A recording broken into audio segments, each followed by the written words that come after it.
Welcome to Blinkers Off with your hosts, Jared Welch and Aaron Halterman.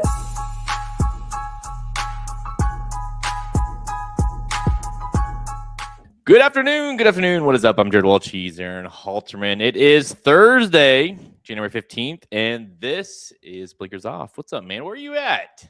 We are at the Mandalay Bay today. Going to have a good day. Been having a good day, actually. Showed up yesterday afternoon and going to go to the hockey game tonight. So house divided. It's Vegas and Toronto tonight. So it'll be interesting to see if the wife or I am happy after this game. Should be a good one tonight. So explain to me why Heather is a Toronto fan. She likes hockey a lot, and she likes Maple Leafs a lot. So Toronto Maple Leafs makes total sense, right? I think that's a good enough reason. That she's into it. This is the team she picked, and it's been a full-time commitment for sure. We watch every game. It was funny. We watched them come out of the hotel Monday night. We were in Colorado, and we watched them play the Avalanche. We were watching them come out of the hotel, and I was looking at her like, okay, which one is that one? I don't know. And she knew every one of them. So wow, pretty cool. Yep. So do you guys did you travel with the team or are you separate? We are with them. No, we're separate. We went out to Colorado on I don't remember, Sunday. Yeah, I think a Sunday. We went out there, watched the game on Monday. The team actually played Tuesday in Utah. We did not go to that one. And then tonight in Vegas. So, but we did see them, some of them anyway, get on the bus and stuff. So that was pretty cool. Any how's the betting going? Have you bet much? Have you gambled much? What are we looking at here? Yeah, it's going well so far. It's one day in though, so we'll see how it goes. But up $100 as of right now. We'll see. I'm trying to decide what to do on the hockey game. That's going to be a bet for sure tonight. Doing very well so far. But it's Vegas.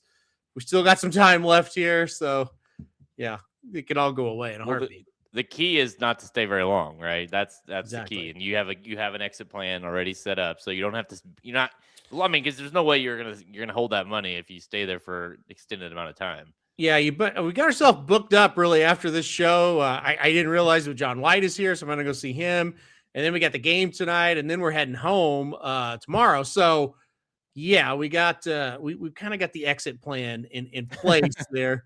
And it's just going to be, don't get tempted tomorrow before we leave. That's the big key. You need to stay for the weekend of betting, man. Like the NFL betting, you could stay another week for college football. That'd be fun. If only I lived in a state where I could do that from my couch, Jared. Then I could Vegas. do it. But oh wait, I do. So it only took us about 10 years to get that, by the way. So But no, happy to have you. It's like 20 degrees here and cold in Missouri, so stay away.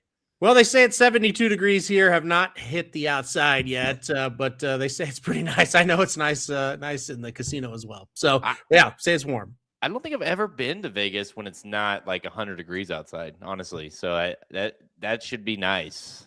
This is, without a doubt, the best time of year to be here, in my opinion.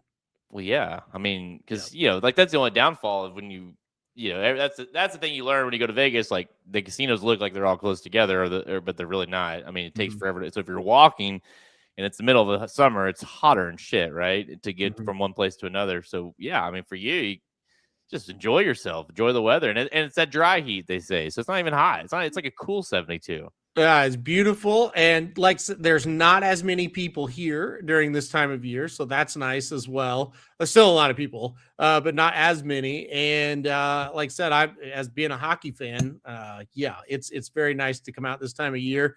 And I think all the way through about March, it's kind of like this. So only downside is the pool's not open, but I don't really care about that. So.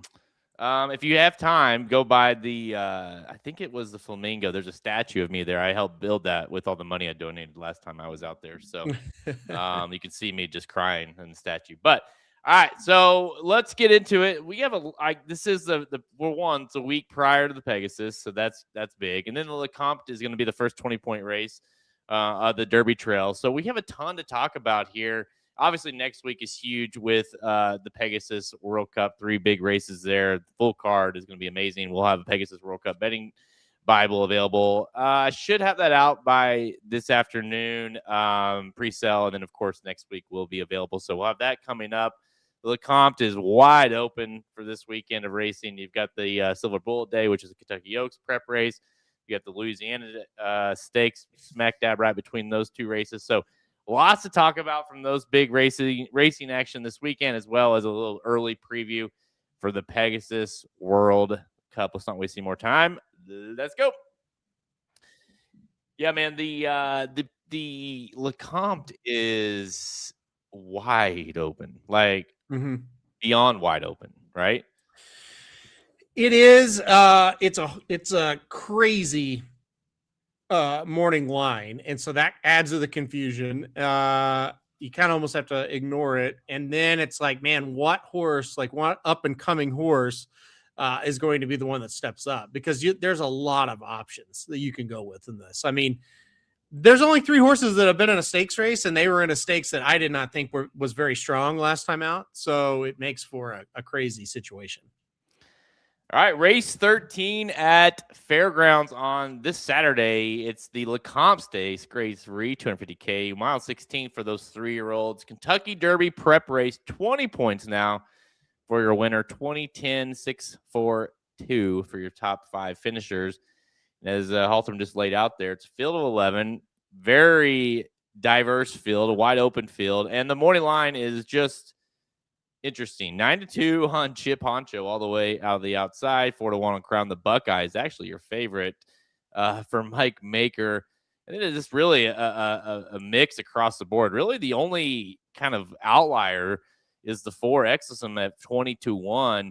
But past that, they're all the odds are all pretty playable. And then there's like you said, it's hard even to figure out where to go from there because we don't know exactly how this is going to be bet. Yeah, it's a really hard morning line to make. I do want to say that, but I will bet any amount of money Crown the Buckeye is not the favorite once we go to post. And it's a guess between who's going to take the most money between the 5, 6, 7, and 8. I would imagine one of those will go off the favorite. Those are kind of the sharpest looking up and comers. Maybe add the 10 into that mix as well. I think you just kind of got to ignore the morning line and go with, okay, who do we like? Who do we like to win? Because I think you're going to get your price on just about anybody. I went White Tiger on top, the number 8 horse for Brad Cox. I thought he ran really well on debut, got beat by a nice horse. And then last time out, I thought the horse just improved very well, stretching out to 2 turns. Irad's been on the horse twice, going to ride the horse again. I don't know that 8-1's a realistic price, but I do think White Tiger is going to be very tough to beat in this spot. Yeah, there's listen, there's a couple Brad Cox horses in the race, 3 to be exact, and Quality Mischief was a horse that it seemed to be kind of improving. Was a big price in the Gun Runner, ran 4th. If you don't like that race, if you didn't necessarily love that race, that's not maybe the best sign. 10-1 though, so you're getting a fair price. Well, at least on the morning line. Number 6, Thunderbuck for Brad Cox, which this one seems.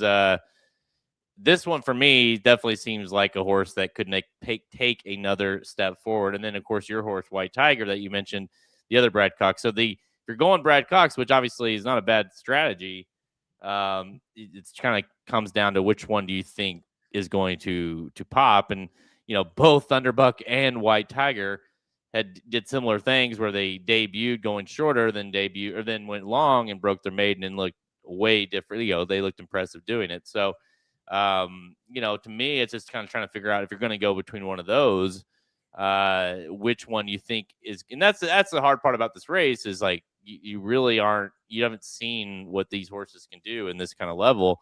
And so it's just a matter of which one do you think has the most upside. I like Thunderbuck here at 6-1. But again, I'm going off the exact same logic as you, only another horse. It's interesting too. And I think the hardest part about this is, Brad Cox has 3, but let's say 2 serious ones. And then Sharita Vo with 2. And I think they're serious. And look at the jockey assignments. Cherie gets Jose and Pratt. Cox gets Saez and Irad Ortiz. So you can't really decipher. And, which Cox to take is a question. Which DeVoe to take is another question. And it's an interesting situation with Cherie where Jose Ortiz is far and away the number one rider for the barn without any questions, debate, or anything. Flavien Prat hardly ever rides for DeVoe, like a couple times in the last year. They've never teamed up together for a win, but they never team up, and Prat is on her horses all day long on this card. I think Golden Tempo is the one you want because I think that's the one Jose chose. So, I mean, and this is an amazingly bred horse to go 2 turns. Curlin out of a Bernardini mare, I mean, and really debuted very nicely going short. You think that horse is going to have improved. But Flavien Prat's got Mesquite, who I picked to win the gun runner, and the horse scratched. And Mesquite's been pretty good as well. So which DeVoe to take, which Cox to take, and then can anybody beat them? I mean, and look, a horse like number 10, Stop the Car, could beat them, right? Maybe Chip Honcho just has the experience edge and he beats them. So it is really a great race. You pick your poison, so to speak, when it comes to this one. Yeah, you see that, like you said, you see this a couple times in particular in these stakes races in terms of the Jose Ortiz Prat on the DeVoe horses. And it's going to be interesting to see because at the end of the day, like obviously, especially at this level, Golden Tempos ran once, Mesquite's ran twice. Both of them have won just one race. And, the jockey is obviously making the best decision they think is best, but you don't know, right? They don't know how these horses are going to run. And it's not like Mesquite ran poorly last time out. So, to me, it's like you go that route, but at the same time, sure, Mesquite gets Prat and certainly could win the race. And that's what makes this race like, I'm not saying, I don't think it's a bad race. I think we're going to see a couple horses come out of this thing that are going to be, legit kind of on this trail, but trying to decipher which one it is out of here. And, you mentioned Chip Honcho, who I guess is like the quote unquote, like class of the field because of winning the gun runner last out. But it's not like that horse has been anything flashy. Now the horse has been very consistent, has got 2 wins and 3 starts and has finished second on the debut and has been very consistent in all those starts. 81, 82, 81 buyer in those 3 races. So it's been nothing but consistent. But at the same time, there's been nothing about the horse that you said, wow, that's like a horse that's going to be a big threat. I'm worried about that one. And then drawing all the way to the outside.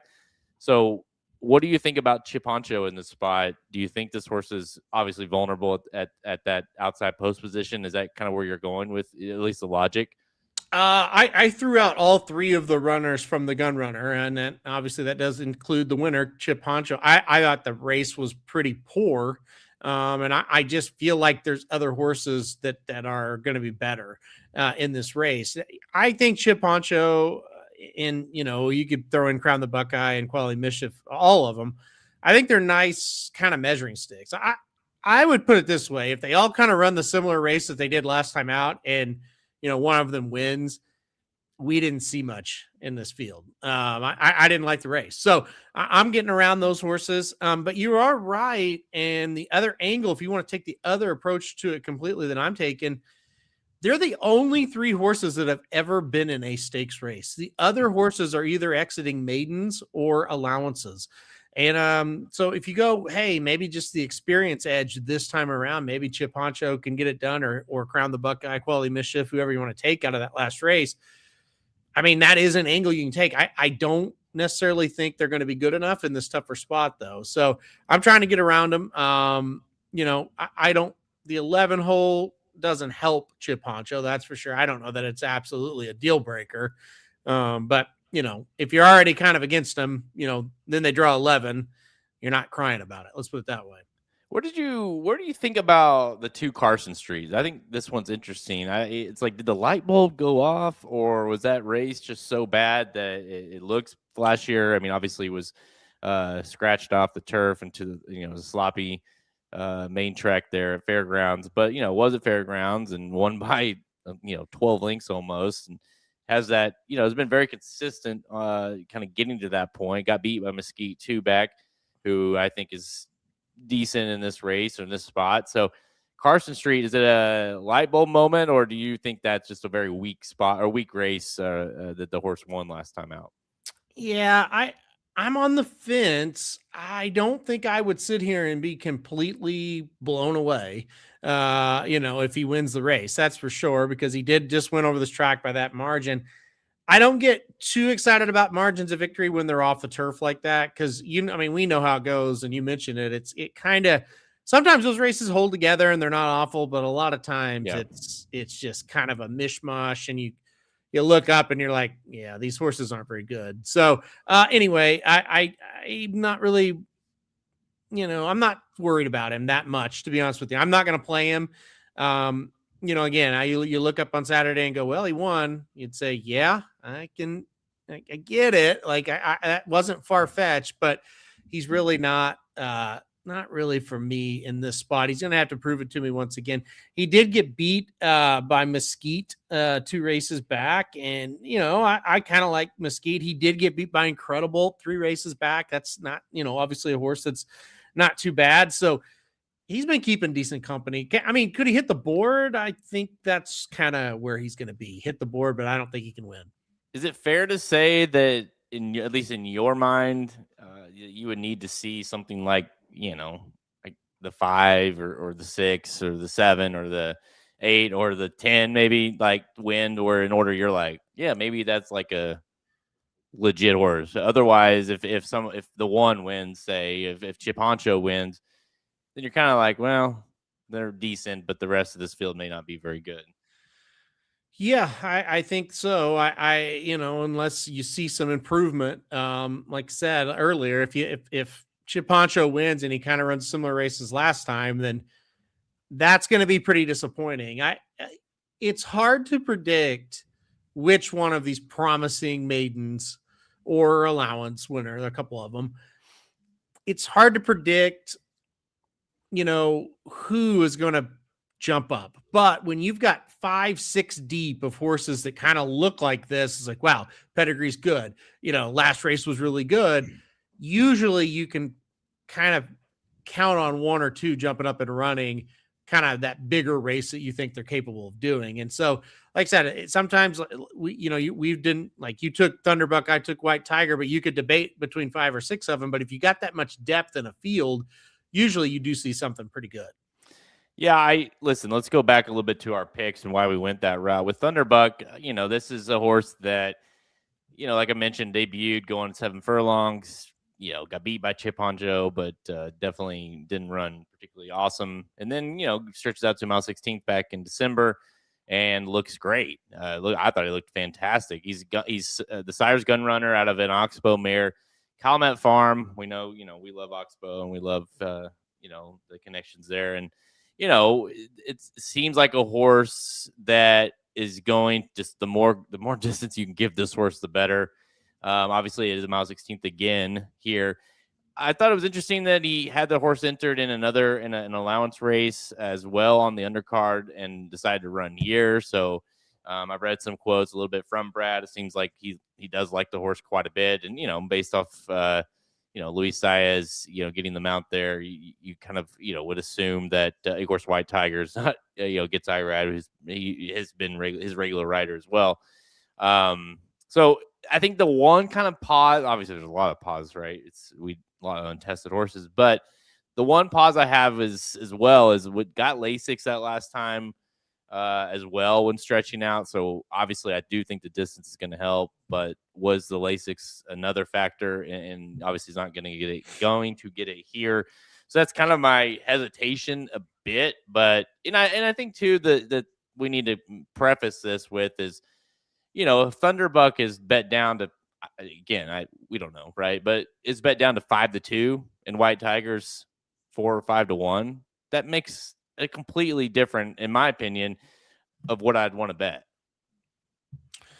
Yeah, I don't know. It's hard to predict what's going to happen. My guess is Golden Tempo is the favorite. Like that's my guess. And then I think Thunderbuck is probably going to be the second choice. But like I said, it's a really poor morning line, in my opinion. but it's also a very tough line to make. Yeah. In the same time, because if I'm sitting there going, I don't know who's going to be favorite, well, that tells you that's tough. But I do think you're the one you picked, the one for DeVoe with the great breeding there, Golden Tempo. It just kind of feels like it's going to be one of those two that kind of goes off favored. I'm not worried about the odds so much in this race. I still just feel like if you like somebody, I think you're going to get what you need to get. If you like Thunderbuck, I think you got to go into it thinking, well, I might get 3 to 4 to 1. Like, if I like Golden Tempo, I might get 3 or 4 to 1. Like, that is very possible. Somebody's going to have to go down to that price. It's not going to be Crown the Buckeye. Spoiler alert. He's not going to be 3 to 1 or 4 to 1. Okay. So it's gonna be one of these horses. It feels like to me, just kind of reading between the lines of what I've been hearing, Golden Tempo might be the one that's getting the most hype. I don't I don't doubt that. I think that horse looks like he's going to be very good. And dude, Sherry DeVoe, she's got these 3-year-olds are starting to emerge for her, and she's got them all over the card. You go look, a horse that we claimed in the fantasy league, race 6. That's a hell of a, by the way, maiden special weight that you'll want to watch. But she's got a horse in there that's looked very, very highly touted. And Mojo Car, $500,000 purchase, essential quality out of a Blame mare. Pratt's got them out on that one as well, like you mentioned earlier. But they're across the board, and in this race in particular, like Sherry DeVoe is a hell of a trainer. Hasn't made a huge impact on the Derby trail yet, but this seems like this could be a start of something here. Yeah, look, I think Sherry DeVoe is the story of the day, not even just this race, but the entire day. And it could be a good story and it could be a bad story, right? But it just feels like to me, she's loaded on this card with potential. She doesn't have a bona fide superstar yet or even star, but she's got loaded potential on this card. And I would have to think by the end of the day, if we're not talking about, 2 or 3 of her horses being really good, it's going to be disappointing because she's got the heavy hitters out and she's got the jockeys lined up too. So, yeah, I mean, again, it's a race where you just kind of, if you like something, I think you're going to get that price, and you can't be discouraged if you loved Golden Tempo and the horse is 3 to 1 because the horse was never going to be 8 to 1 to begin with. So you don't let the morning line discourage you from what the actual prices are, because it's going to change drastically. Yeah, Christopher, the workouts are insane. Well, they are workouts, but yeah, the workouts for Mojo Car have been impressive. And then, by the way, she's got another horse in that same race, Double Entendre, that is $625,000 purchase. Tap It out of an Empire Maker mare. Yeah. Same connections. Another very flashy looking horse. Been working out well as well. I mean, there's across the board. There's a bunch of first time starters in that race. But so that, again, that's race 6 on the card, earlier on the card. Definitely one that you're going to want to watch. It's 6 furlongs. So a lot of these horses look like they're bred to go long. So it's not a huge indicator, but I think you're going to see some legit type horses, at least that will run in some sort of either allowance or a stakes race next time out. So definitely want to watch race 6. Have you looked at that one closely yet? Yeah. Oh, absolutely. Yeah. And I think there's one of many that could win that race. There are a lot of really, really nicely bred horses. There's some nice sprint pedigrees in there, and you might think, man, maybe they'll steal it from one of these other ones that might end up being the better route horses. But Mojo Car for me is one that as soon as you look at it, you go, yep, that looks like one of those first time starters that are ready to run and be really, really, really good. But like you said, she's got 2 in there. And listen, all these big trainers, they want to debut these really, really good horses on the big days like this. And the Lecomte is one of the biggest 3 days of the year at fairgrounds. And if you're going to jump on the Kentucky Derby trail or even think about it, you got to start running now and breaking your maiden right now. Yeah, I saw a video. I think it was on Twitter the other day, and she had him working or had him, schooling in the paddock and all of her runners, and the Mojo Car and Double Entendre were in there, and boy, they are lookers. I'm telling you. But I mean, look, look at their breeding. Yeah. It's not a shocker that they're very well, or they look the part. Mojacar being essential quality, and tap it there. So that get that cool kind of gray color on both of them, and obviously we'll see which one runs like a bigger idiot, right? In that breeding as well. But that'll be a hell of a race. But let's go right back to that. Let's put a bow on Lecomte. Final thoughts on your pick here. Yeah, I just feel like White Tiger, really two pretty good races in a row. I think the horse, the longer the better, and I just love that Irad stays aboard once again. I think we'll get up towards the front, if not on the lead, and you kind of hope you either beat Crown the Buckeye to the punch, or you sit off of him and don't get into a speed duel. And if he does that, I think White Tiger gets a good trip, and I think he turns the corner with a big shot. Yeah, I mean, listen, say what he said, only replace everything with Thunderbuck and Luis Saez. That's pretty much how I feel about the race. And listen, I think it's going to be a fun one, and really got to take a close look at this. Don't put your bets in early, because you got to see how the odds and how they're being bet. I think is going to be a very big, a little bit of indicator, and obviously not even that, just the odds itself are going to be, I would think, be somewhat quite different based on the morning line. So you'll want to bet this thing pretty close to post time. But yeah, give me the 6 Thunderbuck. I do think that you have some nice potential horses in this race as it moves on to the Kentucky Derby Trail. They move down the line. Obviously a big race here. Winner not quite gets in, but would be definitely, have a big chance to making the first Saturday, the gate the first Saturday of May. So give me Thunderbuck. Halterman is taking White Tiger. We're taking 2 of the 3 Brad Coxes to win the Lecomte. All right, Halterman, let's go to the race prior. So we're going to kind of work our way backwards here with race 12, the race right before the Lecomte. This is the Louisiana Stakes, grade 3, 175K, mile 16th for the 4-year-olds and up. Field of 8 lined up here. And, listen, I don't know. Just a Touch is your favorite at 8-5. I'll be honest. I've never really loved this horse, but I continue to lose money, either betting against him or when he wins, or betting him and he doesn't. But when I looked at this field and I really tried to go against him, he's such a high. I mean, the class alone of this horse should be enough to win this thing. I just couldn't go against him. I did go against him. I don't trust him. I went number 1 Moonlight on top in this spot. I think 2 out of the last 3 races are good enough for Moonlight to beat Just a Touch here. You just look at the last race with Just a Touch was in up at Monmouth, and just couldn't hold off a surface to air at a price that I think that was worth like 1-5. Just a Touch was. So I'm gonna go against him. I'm gonna take a shot with the number 1 Moonlight. I'm not saying Just a Touch doesn't have a chance or anything like that. I don't trust him. I think he'll be very, very short again in the spot. And I think Moonlight's the horse to take a chance with and try to get the upset. Listen, definitely do not doubt or blame me for taking a shot, because I tried. I just couldn't decide on a horse that I really liked enough. And I kind of kept coming back to the idea of on their best days, Just a Touch, I think, can win, or is clear the horse to beat. And kind of depends on what the price is going to be. I'm with you. That last race, was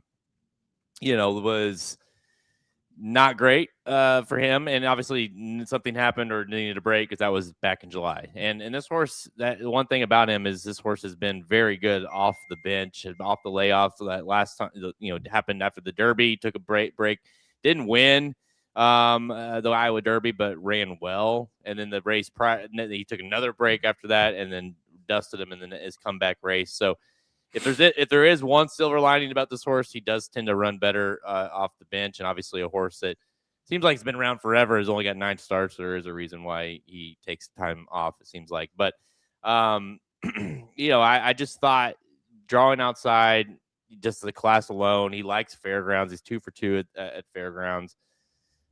I'm gonna take him here. He's been working out great. It doesn't mean a lot, but I'm gonna need he's gonna have to be 6-5 plus for me to even discuss. If he's sub even money, I'm not playing him. I'll put it like that. I'm afraid you're not playing him then. I don't know. Maybe I'm wrong. I just feel like Brad Cox, Fairgrounds, Irad Ortiz, horse that was on the Derby Trail. I just feel like he's going to take a lot of money. And look, there's also nothing wrong with picking him and you get to the race, you go, you know what? I'm not betting him at 4-5. Like, that's fine. You just skip the race. It's sometimes it's okay when you say, okay, I like the favorite. And then you get there and the favorite's 3-5. And you're like, I don't like him that much. And then you go, well, I don't like the rest of the field. Well, I'll play a different race because there's literally hundreds of races going on Saturday. And you can do that every once in a while. And that's okay as well. I will say this. It is very nice to see the new jockey riding Just a Touch. That is a nice little bonus because Just a Touch has only had Flo ride him his whole career. Now, I'm not saying that was the reason he's lost all the races, but he gets IRAD here, so that's a big change, and that should help. Now, I agree that the price alone, that him being on there, will actually hamper the price. Another thing too about him, he's ran 9 times in his career. He's been the favorite in 6 of them, and I believe of those favorites, only once was a favorite and above even money. So to that point, he's probably going to be sub even money, right? Especially in a field like this, it's not there's not another like stakes type, like the big time stakes races kind of horses in here. So you're probably right. I'm probably talking myself into he's going to be sub even money. So I'm gonna have to just make a decision here. I did kind of like the 3 Cadet Corps for a price play, but I don't know. I mean, if he's like hammered, I may not even touch him. I'll just single him if I'm playing any kind of multi-race sequences, and I think he is a single or toss. I don't think there's any way behind any way around that. I think he either wins kind of easily or he doesn't run well at all. Yeah, I mean, I think if you're going to toss him, you go 3 deep, 4 deep, and if you're going to use him, you probably have to single him, especially because I've seen the whole sequence. If you're going to single, or if you're going to use him, this is probably your single, and you just hope that he comes through. Yeah, I agree with that kind of thought process. Yeah, and I don't love it, but well, again, we've seen the whole sequence. It's tough. It's tough.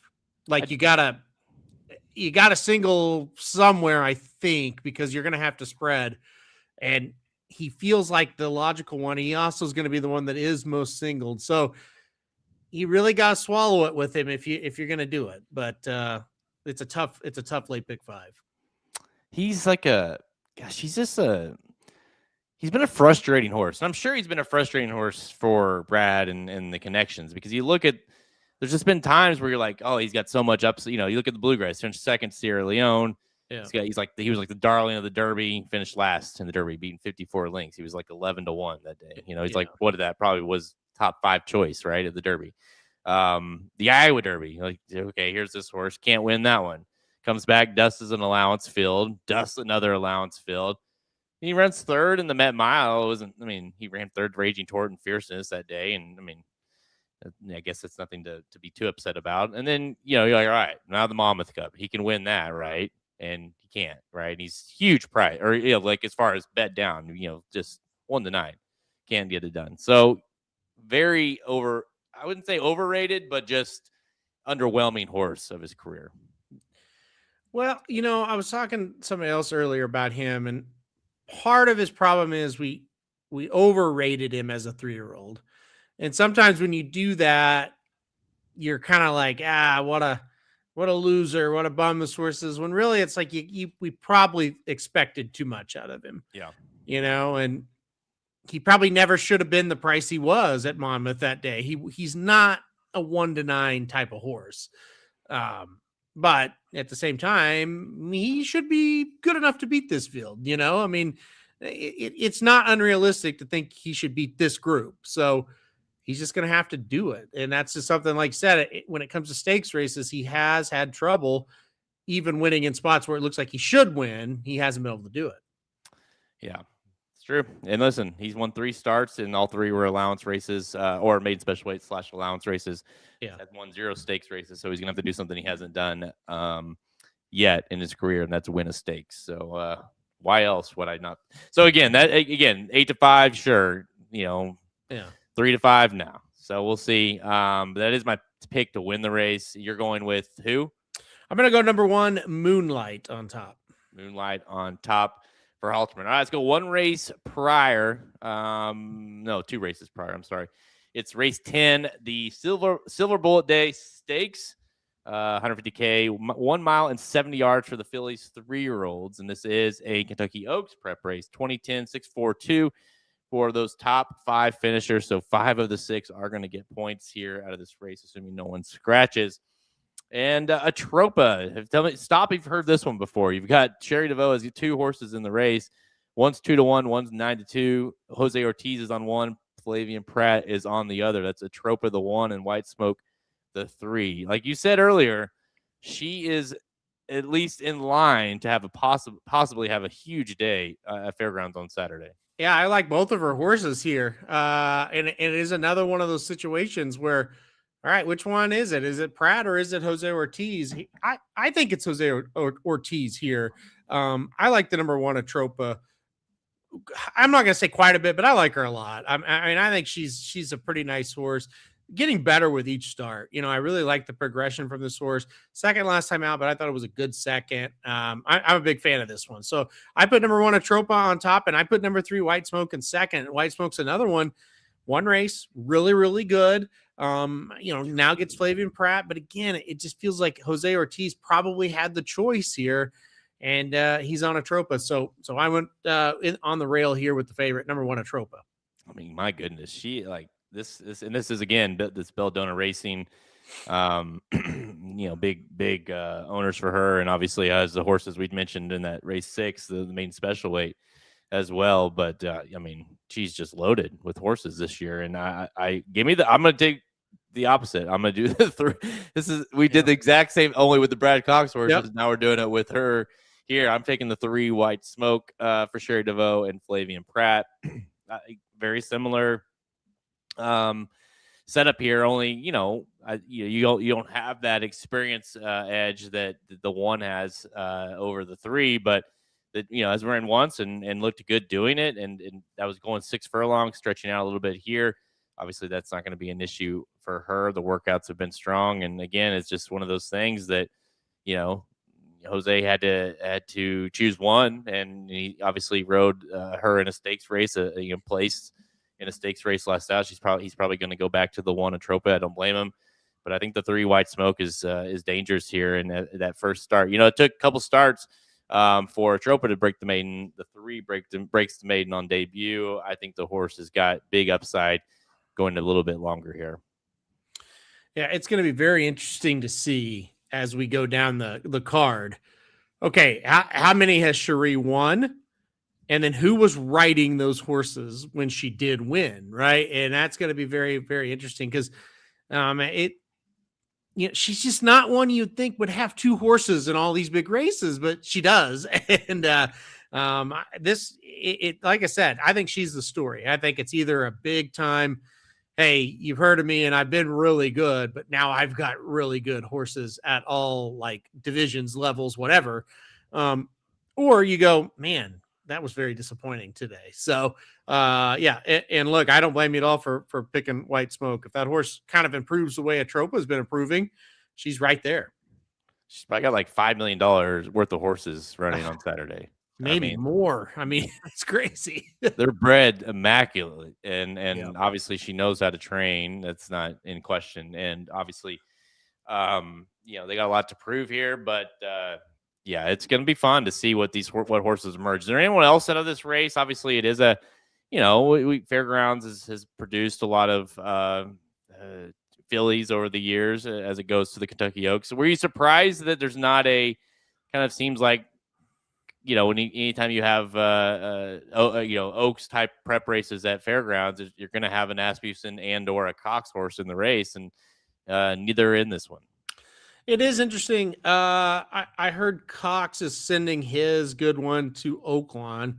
for the Martha Washington. So but yeah, I'm surprised there's not at least one in there. He's got multiple. Is it just me, or does Asmussen have very little this year as Seems far like as 3-year-olds on either side? Yeah. He- Like none. I mean, I guess the last, the horse's name, yeah, Chip Honcho. Chip Honcho. Yeah. I mean, I guess, but if that's like the horse, that's not good. It's not good, right? No, he had one horse drafted out of 60 in our fantasy league, and that was Chip Honcho. That's crazy. And he had no presence in the Smarty Jones. And like I said, he's had very, very, weak presence in these two fairground races so far. Just one horse, and it's just been him. So Chip Honcho. So I don't know what's going on, but that he doesn't seem to have hardly anything. It looks like a light crop for Asmussen. What do you think of the 4 here for McPeak, taken by the win? 5-2 on the morning line. The 2 starts has been very good in both, including the Pocahontas win. It's always tough sometimes to take McPeak at a short price, but obviously he knows a thing or two about developing 3-year-old fillies. What do you think of this one? Look, I think the trip is going to be perfect for Taken by the Wind. I think the horse is going to kind of get first run on the leaders, and might just gallop away from him. We see McPeak, like I said, he'll show up in races like this and win them, especially lately. He kind of runs all over the country as well. So I like this horse. I would probably have that horse in third after the top 2 there for DeVoe. All right. This is this is only the Silver Bullet day. The racing, especially the Oak side, gets we'll see a lot bigger horses come for these races as a trail goes on. But for now, for this race, Halter and I are splitting down the middle with the Sherry DeVoe entries. He's going the 1 Atropa. I'll go the 3 White Smoke to win the Silver Bullet Day. Yeah, I am. What would you say? Like, there's 13 races on the card. I don't know exactly off the top of my head how many any out of those races she's got entries in.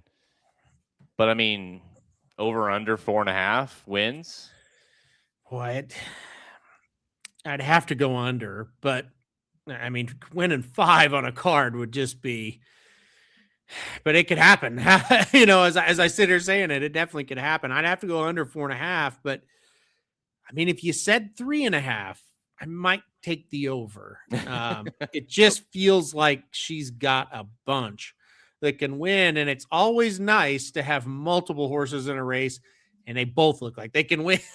You look at that maiden with Mojakar in there, like you said, double entendre could win as well. So I would say 3 to 4 wins is probably what we should expect. When you start talking about winning 5, I mean, that's tough to do, even when you do look like you've got a loaded group. Well, I mean, let's be honest. Obviously, they're hoping they win a lot of these races on Saturday, but the idea is like they've got a lot of potential in the barn, and whether it be the Derby, but obviously Saratoga in the summer, like some of these horses are going to be rounded into really good form, you would think, by then. And so, this could be a huge year for these 3-year-olds, for Sherry DeVoe. And obviously, there's no secret of what the ownership is trying to do. They're bringing in some big dogs, or at least they are trying to, and they obviously went crazy on at the auctions, and we'll see how they run, but it's exciting. It's got to be exciting for her and the ownership. Yep, for sure. All right, 1 week out, really, from the Pegasus World Cup day. Always a super fun day. Halter and I have been many, many years, and it's obviously it's been a roller coaster a little bit for what we've seen from that race, and now we've got 3 Pegasus World Cup races. You got the Pegasus World Cup, the World Cup turf, and the Filly and Mare turf. And, it's a $3 million race now. It was still a big time race for the older horses, and kind of kicks off the year now for us each and every year. And this one's interesting because obviously you don't have like some of these, Sovereignty, for instance, or Forever Young, and Fierceness is retired. But it's kind of got a mix of horses that have either shown potential at some point or have just been very solid And I guess is Disco Time gonna be the favorite of the race? I don't know for sure. You have Disco Time. I'll just go through the list here if you're listening to the podcast or not watching live. Wide Barrio. This again is courtesy of Horse Racing Nation. It's showing the probables. Wide Barrio, Full Serrano, Captain Cook, Skippy Longstocking, Disco Time, Mika, Poster, Banishing, Tapan Street. Again, a horse that beat Sovereignty, right? Madcat Road, British Isles, and Brother Kinney. I think Disco Time will be the favorite. That's my guess. Tapan Street will take money. I think Baffert's horse, Madcat Road, will take money. Wide Barrio is going to be a very, very interesting one. Will he take money? I don't know. He's a former winner, but just haven't had any idea what his deal is lately. It's Poster will get bet a little bit as well, so it'll be interesting to see where it falls. I don't have a good feel for this race at this moment. Obviously next week we'll give picks and all that, and let's see, jockey assignments, who's going to run, stuff like that. We'll have to figure it out, but I don't have a great feel for this at the moment. I think Disco Time has shown a great ability. I think if he can keep building on it, he's going to be tough, but I don't know that he's a lock. That's for sure. Why does it feel like because Wide Barrio dusted him in this race last year, and why does that feel like that was 6 years ago? It's just, this horse is just an enigma. I remember when he won, and everybody's like, oh yeah, I told you he's so good. It's like, he is just so good at very specific moments. And then he is very average every time else. So, I've been lucky at times to catch him, like the Classic, but I've also fell with him as well when he just shows up and doesn't run very well. I can't support him here. Like, he has no form coming into this race whatsoever. So, but I had to look that up too and go, that was last year. That's crazy. It feels like that. It feels like forever ago. I think it was him and Saudi Crown, right? That were kind of neck and neck, and then he just pulled away. And obviously not the greatest of fields, but he dusted him, and he ran well at Gulfstream Park over the years. So there is that in his back pocket. I'm excited to see Disco. That's the thing about this race. There's so many of these horses that, Disco Time had so much hype and deservingly so, and got injured last year. He won the Lecomte actually, and then he was never seen again. Basically, same thing with Tapan Street, a horse that knocked out Sovereignty in that race, and then was injured before the Kentucky Derby. There's just horses like that have shown that kind of upside. Full Serrano at times has been very, very good. I don't know about the distance for him here. Madcat Road is solid, but is he good enough to win a race like this? As far as this with these horses in this race, Banishing kind of goes, same thing for him. So there's a lot of good horses in the race. It's just which one is going to pop is kind of is tough to kind of figure out. Which one's going to pop, and then will any of them kind of actually be contenders in the older division? I think we kind of know Wide Barrio's just not going to do that. I would say Disco Time could be an up and comer that could actually compete if he continues to improve. Tapan Street, perhaps. The rest of them, it feels like this is kind of the second string, and also the two I just mentioned could also be second stringers as well. They have proving to do. Well, and I think that to me is the only reason why I would say they are the only two for me that are potentially that, right? Because at least there's the unknownness with those two.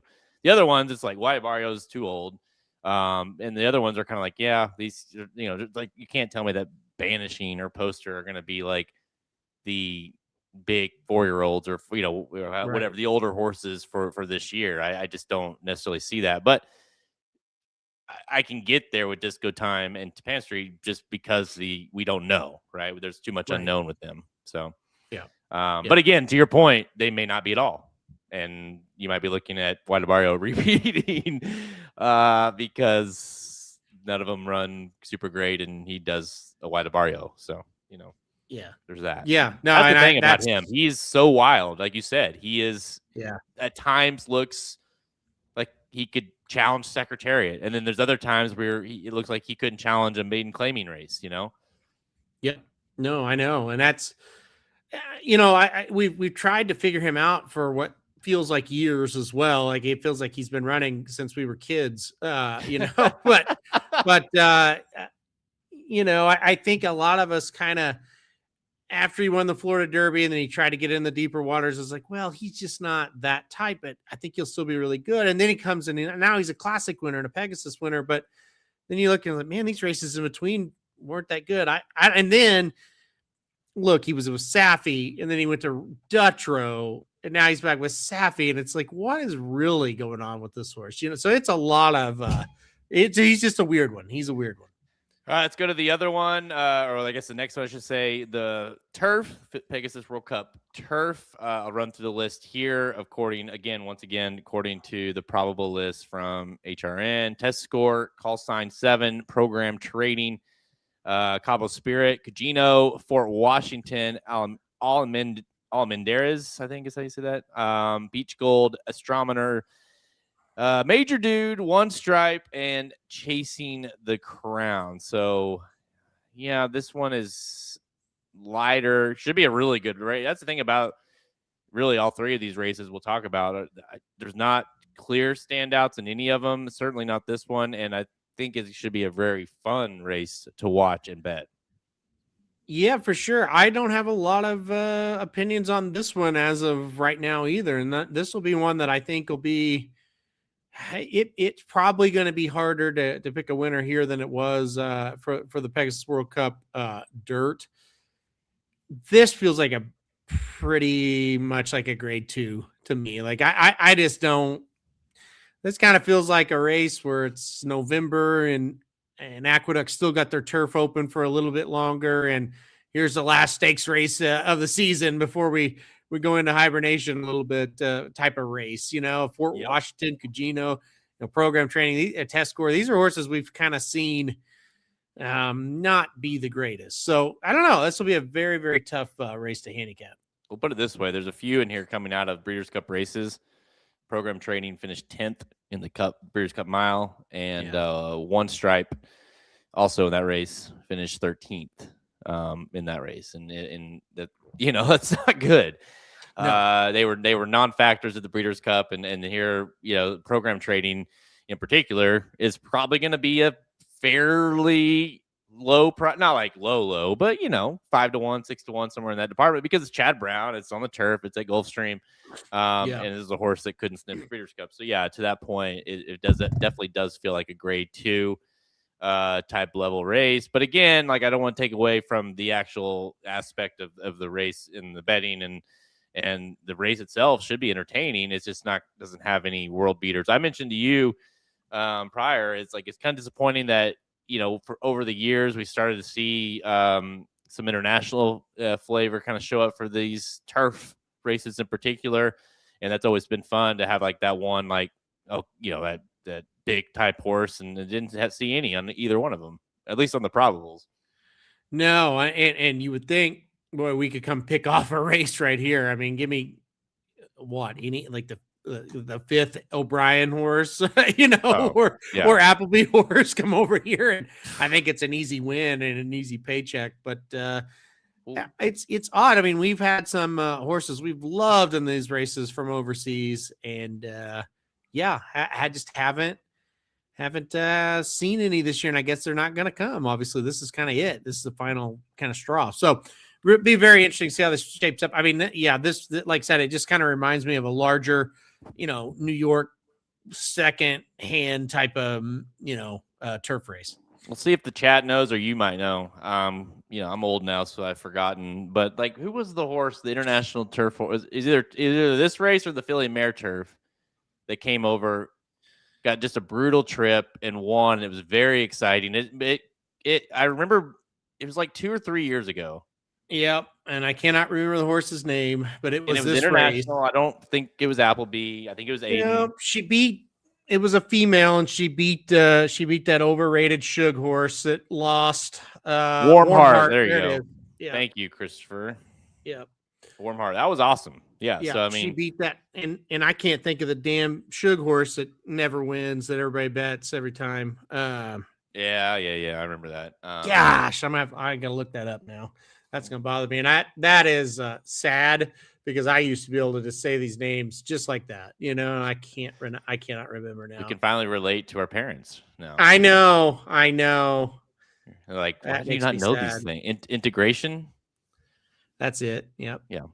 Yeah. I had a funny moment the other night. This is totally right field or left, but I'll tie it back. Is I had the other day, Cohen's playing, like he's got this gaming computer now. He's 9, by the way, and he's playing Fortnite, and I don't play Fortnite. I'm awful. I don't even try, right? And there's like part of me, I'm like, I started thinking, I was like, that'd been fun to know that, and I have zero desire to play that game.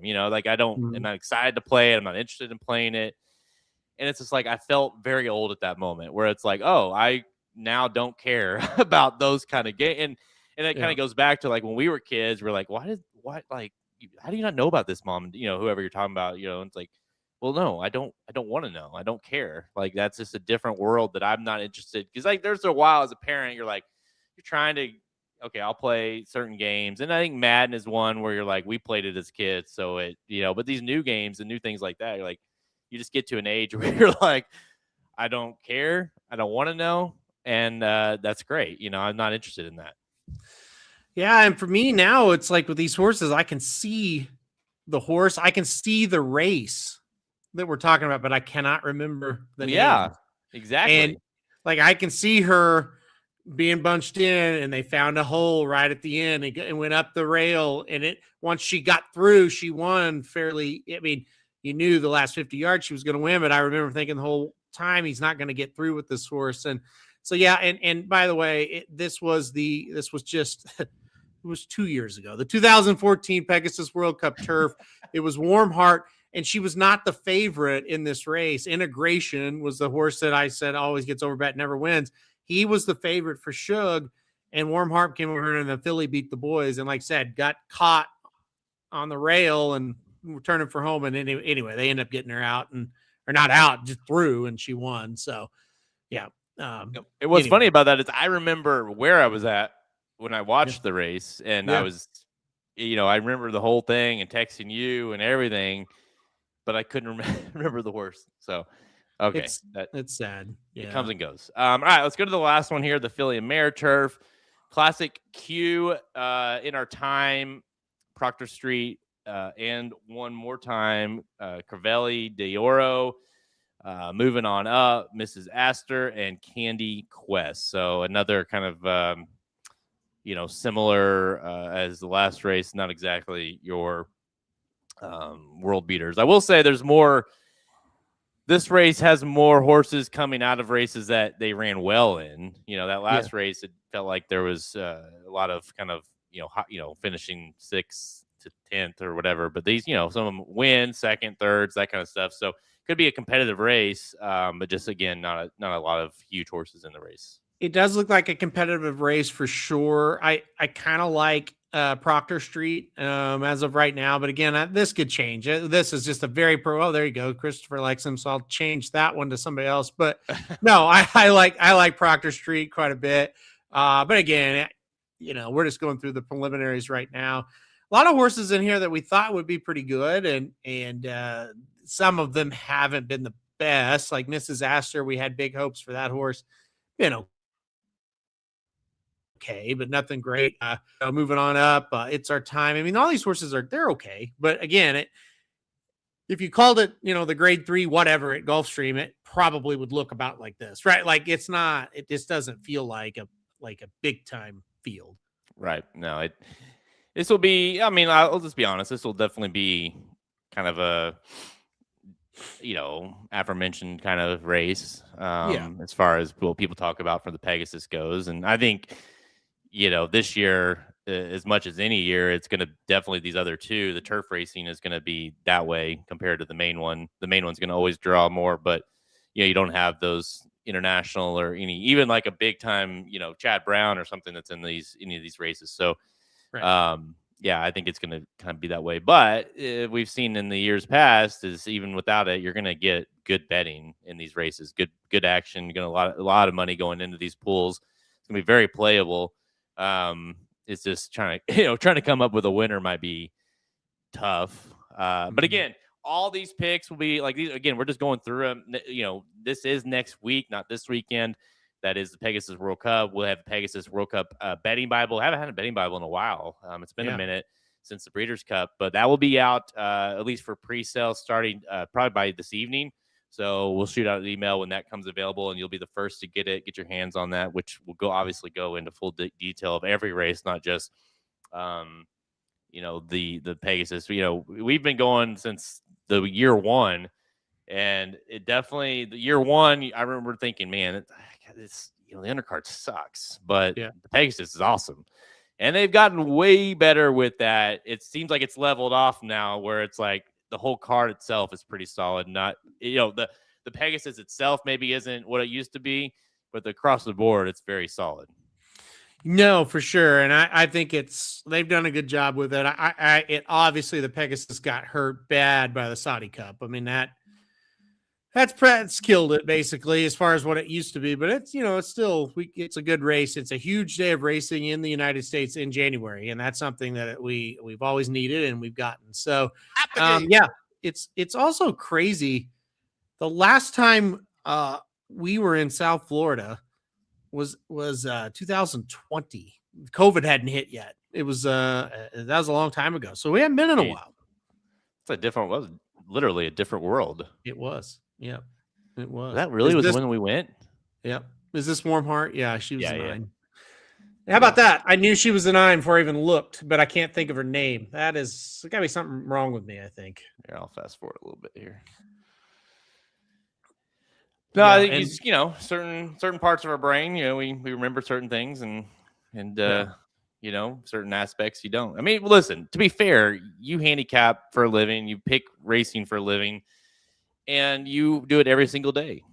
Yeah. And you bet or you pick it's probably in the billions at this point of horse names that you've had to put down. And so I think give yourself a little bit of credit because you remember certain details, not forgetting a horse's name. You've talked about a billion horse names. That's true. Yeah, that is true. And the years really blend together, and they didn't used to at all, but they do now. I can't remember what year was what. But here she's in third here, and I thought, okay, we've got it. I thought she would just kind of pass this 2 and tip out past the 11, and it'd be no problem. And then turn for home, we're like, oh, she's stuck. Uh-oh. Yeah. So just like seen this a billion times. She's got a ton of horse. She's please got nowhere to go. Get through, please. And then you're like, oh, holy shit. There we go. And watching it with no money on the line, it didn't look like as hard as when I had a lot of money on the line. And it also got a lot closer than I thought it did too.